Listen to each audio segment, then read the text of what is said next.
an expert in terrorism. And he is going to speak about secret papers that have been found that show for the plans of terrorist organizations to destroy the United States of America. And it won't be a secret anymore.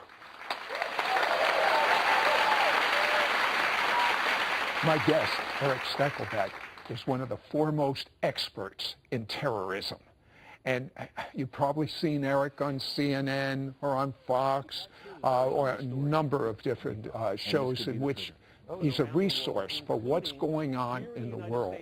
But the thing that just absolutely astounds me is I knew something about a terrorist group called the Muslim Brotherhood, but I had no idea, Eric. Tell me a bit about the Muslim Brotherhood. Why does the media, our administration, posture them as moderate? What's the reason for that? Well, Sid, first of all, their tactics. They dress like you and I. They wear suits and ties. They are eloquent. They are Western educated. They speak fluent English. This is not Al-Qaeda. These are not the guys with the flowing beards and the robes and the AK-47s. The Muslim Brotherhood are very charming, Sid, and I've interviewed them face to face. I've been in their homes. I've been in their mosques. I've been in their offices. And Sid, if I didn't know any better, I would actually like them. They are quite charming, but that charming facade and veneer hides a sinister agenda, Sid. And at the end of the day, they share the same goals as Al-Qaeda. Well, you know what it reminds me of as you're sharing this, Eric, the KKK. They used to wear the robes, and now they put on business suits.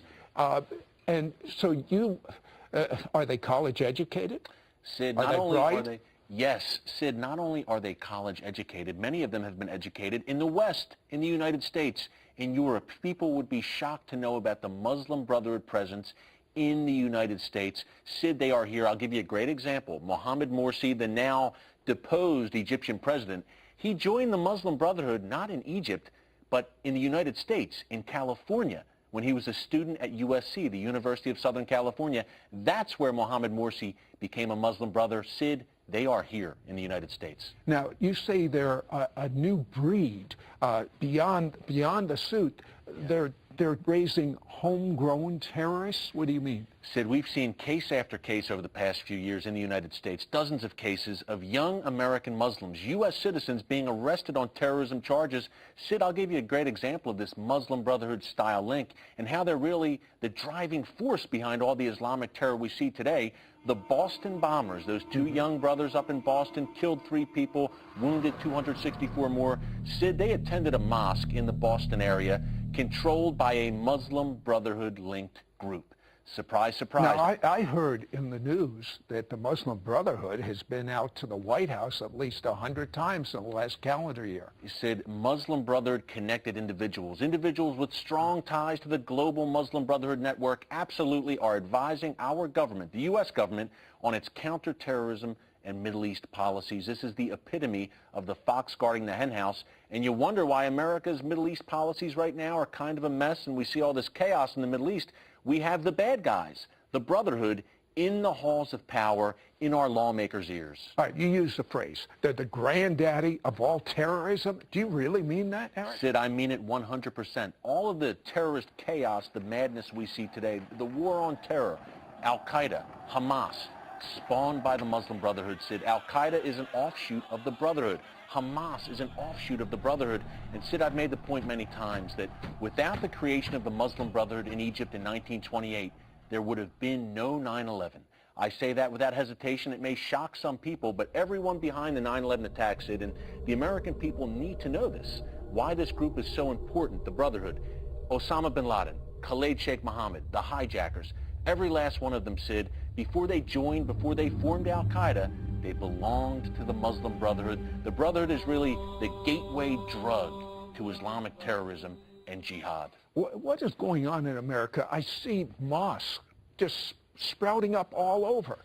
Sid, this is not a coincidence. I'm so glad you brought this up because the number of mosques in America, a lot of our viewers might not be aware of this, the number of mosques in America has actually doubled since 2000, since the year 2000. Now, if you look at the Muslim Brotherhood strategic documents, and by the way, Sid, these mosques are not just in New York City, Chicago, Los Angeles, areas with large Muslim populations. They're popping up in the Bible Belt, taking overseas funding. Why, Sid, if you have such a small Muslim community, why do you need such a large, sprawling mosque complex? The imams, and I've interviewed them, they can't answer, and they also can answer where the money is coming from. Okay, why do they need so many in these small areas? Sid, if you look at the Muslim Brotherhood strategic documents, and by the way, people might be shocked to know that our government, the U.S. government, has the Muslim Brotherhood's documents in its possession. These secret documents, Sid, that I've written about. Long story short, during the raid of a leading global Muslim Brotherhood operative's home, just outside of Washington, D.C., 10 minutes from our capital, this guy had set up shop. The FBI raided his home. They uncovered these secret Muslim Brotherhood documents that outline a strategy to, quote, destroy Western civilization, America, from within. And one way they're going to do that, Sid, according to their own documents, is to build mosques from coast to coast. This is a central tenet of the Brotherhood's strategic plan to subvert America from within. And how come there's these schools of Islam springing up at major universities? I mean, how does Harvard have a school of Islam? It used to be a Jewish university. Yeah, right. How's Georgetown, a Catholic university, have all these schools? It's the money, Sid. Look at the money trail. This Georgetown Islamic branch you discussed at Georgetown University, a Catholic university, $20 million. Harvard, $20 million came from the same man, a Saudi prince. And the Saudis are the main purveyors, you would say, of spreading radical Islam worldwide. And it's very interesting. They have billions of dollars in these petrodollars, Sid, with this oil empire they have in Saudi Arabia. And they are missionaries in many ways, spreading Islam throughout Europe, throughout America, billions and billions of dollars over the past few decades. And they have worked with the Muslim Brotherhood, by the way. The Saudis provide the money. The Brotherhood provides the imams and the ideologues at these mosques. That has been the blueprint traditionally. Very interesting strategy they have. One last question. Is it true that the Quran says when you're small, when Islam is small, be peace-loving. Once you get larger, take over? This is the example of Muhammad himself, Sid. It's absolutely true. When Muhammad was not a political leader, when he was just a struggling so-called prophet in the city of Mecca, Muhammad was more conciliatory towards Jews and Christians. He wanted to win them to his side. Later on in his career, Sid, he went to the city of Medina, became a warrior, a political leader. All of a sudden, his so-called revelations changed and became more violent and more intolerant of Christians and Jews. Once Muhammad gained the power, he became much more intolerant and violent towards non-Muslims. I want to talk about these secret documents when we come back.